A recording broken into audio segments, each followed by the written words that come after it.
Bueno, pues aquí estamos, después de haber visto ese congelado de imagen sobre Emilio Gutiérrez Cava, esa foto fija final de la película La caza, que también fue una de las grandes, como se decía, empezaba a decir entonces, señas de identidad de la película. Hace 31 años se rodó La caza.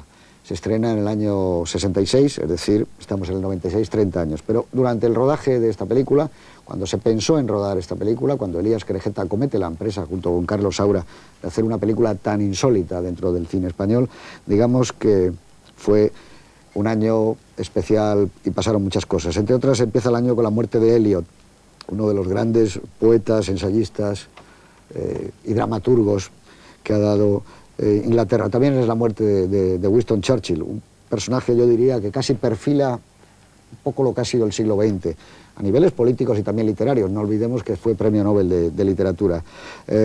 Hay una gran manifestación estudiantil. Miles y miles de estudiantes se agolpan en la ciudad universitaria de Madrid, en concreto ante la Facultad de Filosofía y Letras, porque se prohíben unas conversaciones sobre la paz.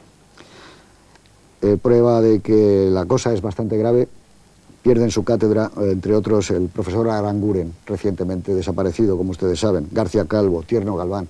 O sea que el momento es bastante tenso, como es la película luego de Carlos Saura. Digamos que muere uno de los grandes cantantes que hoy día siguen de moda y que cada vez, yo diría, ganando más enteros en la cotización variable del arte en la canción, nada menos que Nat King Cole. Solo tenía 49 años. También muere Stan Laurel, uno de los más grandes autores de comedia cinematográfica. Es el asesinato de Malcolm X ese año. Y bueno, digamos que se inicia un bombardeo terrible sobre Vietnam, nada menos que empiezan a echar el napalm. Muere la bella Otero en Niza a los 97 años y también muere con 94 en París Helena Rubinstein, una de las mujeres que cambia la cosmética, o digamos que es la verdadera pionera en la cosmética. Es el año en que Cassius Clay vuelve a derrotar a Sonny Liston en un combate que se llama también el combate del siglo, en el primer asalto, y revalida con eso el título de campeón. Los Beatles vienen a España, actúan en Madrid y en Barcelona. Se está preparando la llegada de la película Help.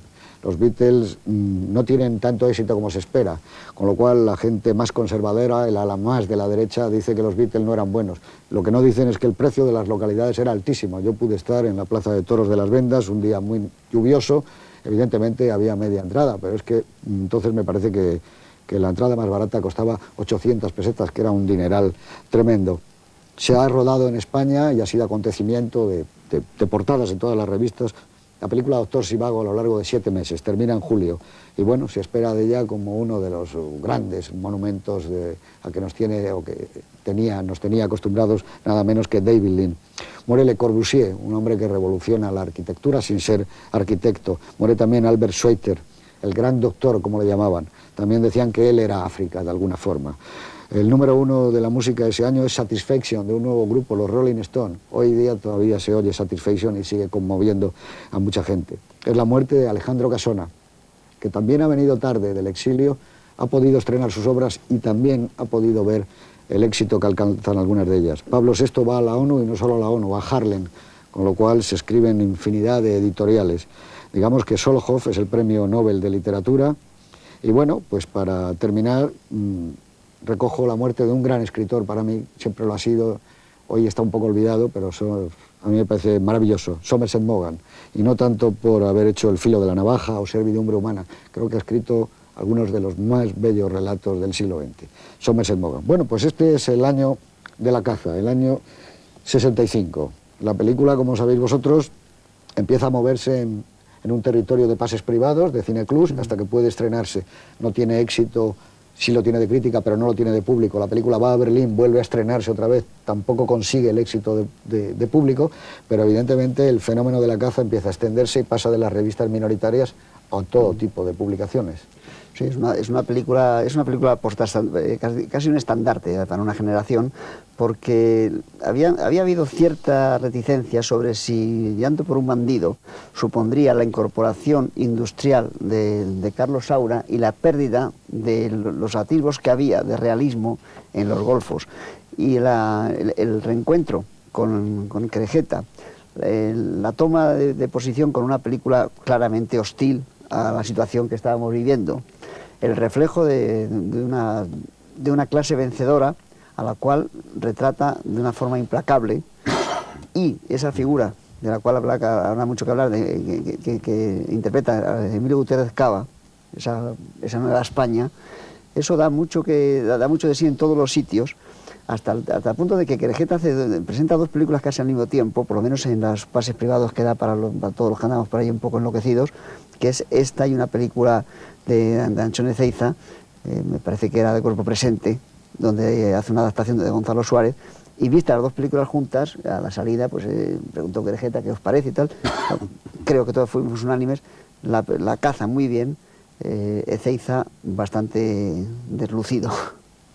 Es curioso, tú has empleado una palabra enloquecido para hablar y luego hablar de la juventud. La música que suena ahora, claro, las lecturas son distintas, es Tu loca juventud, es lo que suena por la radio, ¿no? En una de las escenas más bonitas de la Una película. de las escenas más bonitas de la película. Hay una cosa que decía antes Juan, ¿qué os parece a vosotros vista después de tanto tiempo? Yo creo que la violencia de verdad arranca de la minuciosidad de la puesta en escena. Cuando como tú decías, lo de las armas, los cartuchos.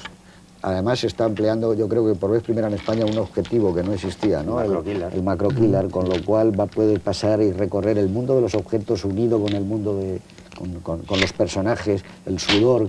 Eso yo creo que además de un aire documental le da una especie de sequedad y de concisión a la película y de dureza que le hace algo como metálica. Es una película de un brillo metálico, ¿no creéis? Y de realismo en el mejor sentido de la palabra. Digo porque esta película cuenta Carlos Saura que pudo rodarla por orden cronológico, con lo cual, aunque hubiera un trabajo, supongo, de maquillaje y de otras cosas, pero el sudor e incluso el tostado de las caras y la calva de José María Prada es real, es auténticamente real, porque ellos estaban pasando el tiempo y por el orden que tenían que pasarlo en ese páramo toledano, en ese cigarral terrible. Yo no sé si la violencia arranca, como tú has dicho, bueno, es una forma de expresarlo, de esa minuciosidad, o esa minuciosidad es la mejor forma de expresar esa violencia. Pero evidentemente la equivalencia de detallismo obsesivo y minucioso es lo que te va cargando totalmente hacia el estallido final de una forma rigurosísimamente graduada. Sí, para salir por otra parte, y también insistiendo respecto al momento de la presentación en mi papel ingrato, pero me imagino que al final pues voy a tratar de destruirlo porque no quiero ser el diablo, sino algo más angélico, por lo menos neutro. Pero ¿qué me pasa a mí, ahora ya no lo que dice la crítica, sino qué me pasa a mí con un cierto desajuste en la película en La caza, que me gusta mucho, que quizás es la mejor película con Deprisa que yo recuerdo de Saura, un desajuste entre esa fisicidad de que habéis hablado, es decir, esa pregnancia de los objetos y de la naturaleza y esa solvencia al movimiento de cámaras, en que utiliza todo, es decir, desde el montaje muy corto hasta la lentitud con los movimientos minuciosos y con el juego moviéndose la cámara entre los personajes, es decir, es muy diestro Saura. Pero ¿qué pasa entre esa fisicidad y las condiciones excesivamente a lo mejor cerradas del apólogo político que la película supone?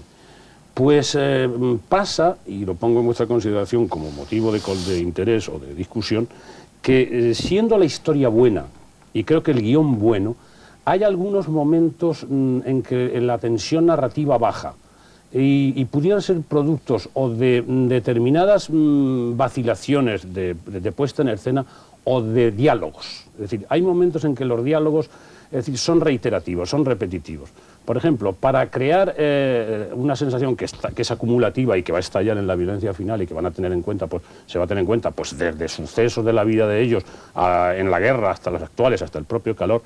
Pero, es decir, ¿por qué eso no se va dando a través? Yo echo de menos, por ejemplo, en el diálogo entre los personajes, sobre todo en los más implicados en la guerra, es decir, un ahondamiento mayor de razones o de caminos. Es decir, yo quiero saber más cosas de la historia de Paco Alfredo Mayo, que no se me cuentan en la película. Es decir, me faltan, no sé cómo deciros, una buena conversación en profundidad, y algunas las hay, pero yo echo de menos algo más, como la que tendrían dos personajes en un western de John Ford, por ejemplo, en Dos caballos juntos, por ejemplo.